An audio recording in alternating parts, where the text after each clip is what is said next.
We call a graph of this nature, with the altitudes representing the values of whatever goes on the vertical axis, labeled next to the line segments to represent those values. The areas representing whatever the areas happen to represent on this graph, indicated in circles, the accumulated areas in parentheses, slopes in boxes, and rates of slope change, average rates of slope change between something that looks very much like a less than and a greater than sign. Call it a pointy set of braces or something. We call this type of a graph a trapezoidal approximation graph.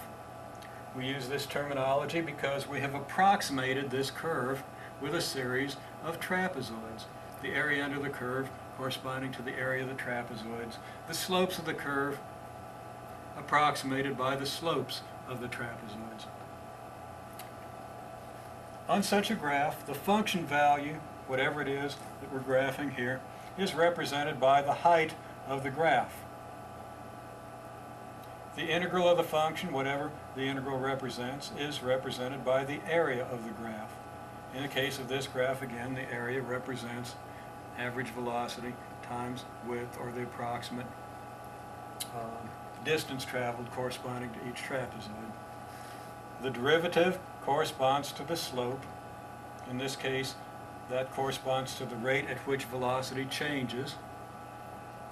The second derivative corresponds to the rate of slope change. And in this case, since the slope is the rate at which the velocity changes, and that's what we call acceleration, the second derivative is the rate at which our acceleration is changing. That's a very interesting concept. This approximation gets better and better as the width of the intervals shrinks down. If we had smaller intervals, these lines would stay closer to the graph and the areas would be closer to the actual areas of the graph, just as the slopes would be closer to the actual slopes of the graph.